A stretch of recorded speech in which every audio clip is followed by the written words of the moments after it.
I realize I forgot to introduce myself at the beginning. I know a number of you here.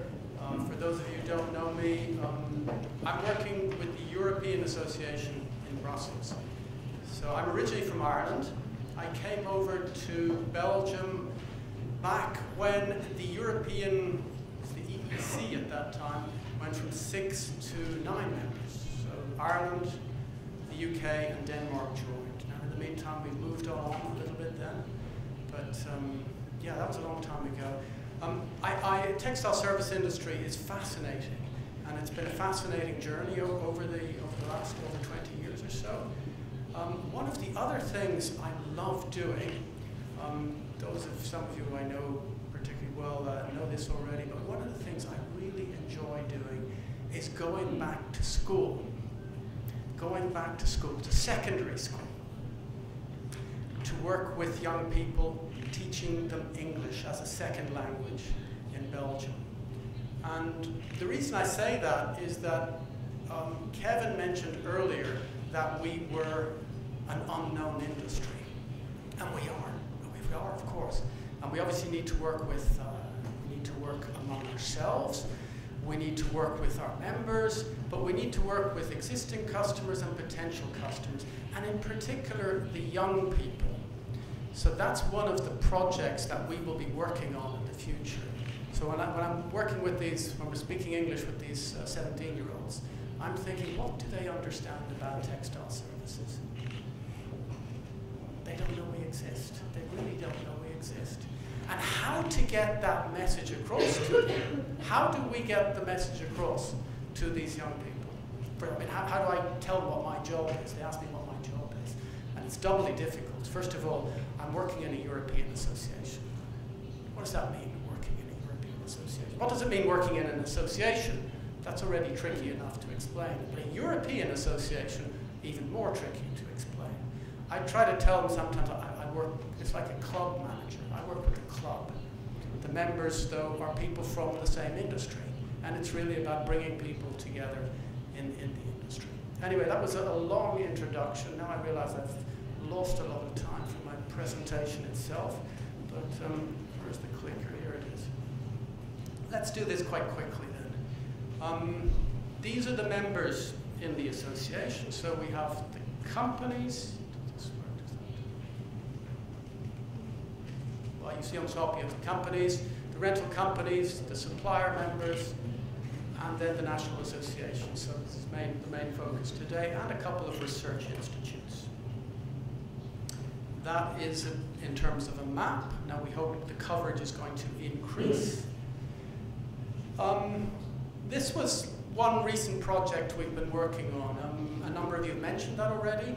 So the risks of washing at home. Now you know that, we know that, but what we wanted to do here is to get a more objective person, a microbiologist, to say the same thing. So that we now have in this letter to ETSA, and we're sending out a press release today.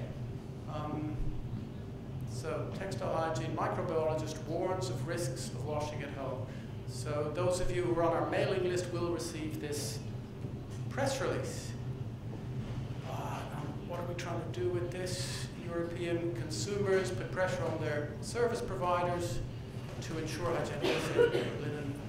You know this stuff, but it's to help you get the message out there to these people who know our industry less. One of the things we're also trying to work on is life cycle thinking. Again, we know this. This is the EU's kind of hierarchy of waste. Disposal is the worst, put it at the bottom. Waste prevention is the best. And in between, you have recovery, recycling, and reuse. Now, we're trying to move up this triangle. We're encouraging, obviously, we are circular in nature, intrinsically circular. I think you all have your own versions of this diagram. It's very important that we get that message out there.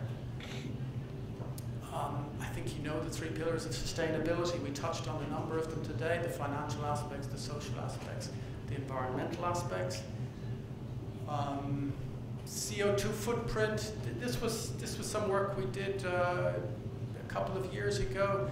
Rather than just talking about CO2 kilos per year, we tried to sort of package it in meaningful terms. What's necessary for one worker for 1 year in terms of textiles? That's what the figure comes out to in terms of CO2. But one worker for 1 year in textiles. That's something people can relate to. We're doing a lot of work also on this, the recycling options. We've done a study recently on this. Here are the 4 options. You've reuse, you've recycling, incineration, and disposal. Now, obviously, we're trying to move up here and move up towards more recycling and reuse. We did a survey among our members in Europe, and this is kind of the current situation. We saw that 35% recycling, 32% reuse, still 28% incineration and 5% landfill. Obviously, we want to move up there. And this was a study done by the SDU, Southern Denmark University. This has already been mentioned today. The DTV has played a very active role on this. Daniel has told us about this.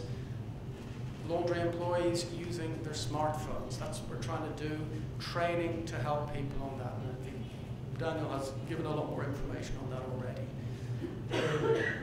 And then, you know, this is when I'm at school on Friday morning with these young people. This is what we need to be doing: promoting textile services to millennials. And we certainly in ETSA, I will be trying to mobilize resources to do more on this in the future. And I think if we work on this at the European level, we're not going to cover all of Europe. Assosistema in Italy will be much better placed to get to the young people. When I see Matteo here, he's you know, on his phone, he's sending out messages, he's doing things in a way that, you know, I'm hopeless at this. I'm not able to do it. That's what we need to do. Except we need to work with even younger people to get that message out there.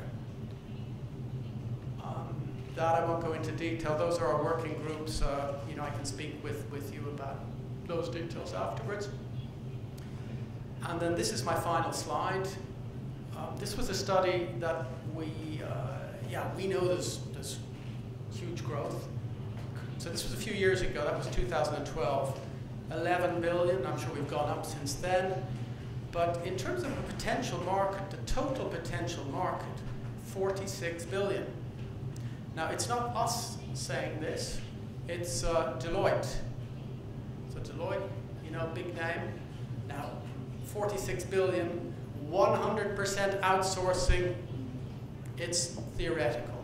It's, you know, slightly unrealistic, but it certainly is a target. And when we think that we're, you know, at 11, 12 billion, stealing customers from each other, you know, we should be talking about growing the market and getting these young people involved. This is kind of an intermediate scenario. Already 26 billion. That would be nice. That would be nice. Anyway, those were the messages I wanted to get across to you today. Maybe a few concluding messages. 12:27. Okay, we're okay there.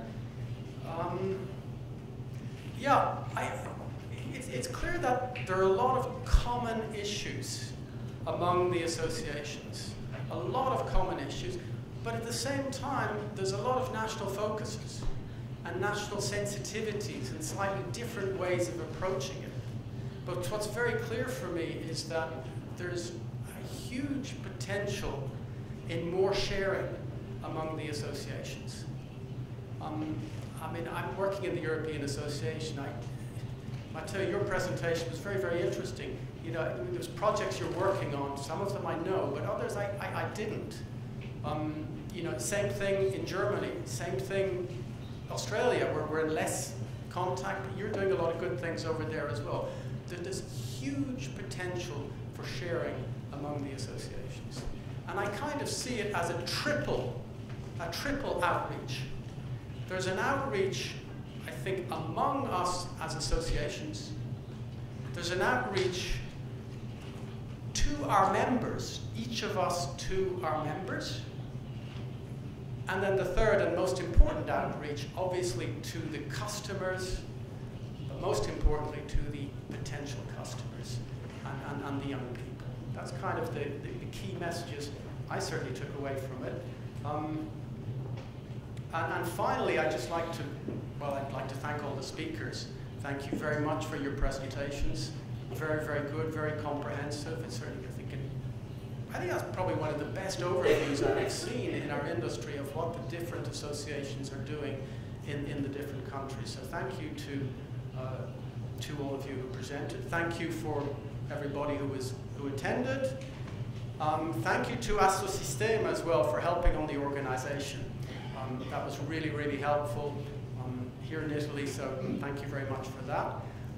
And thank you to Rebecca for helping me with all the presentations and getting all of that. So I think it's 12:29, time to stop. Thank you very much and have a good fair.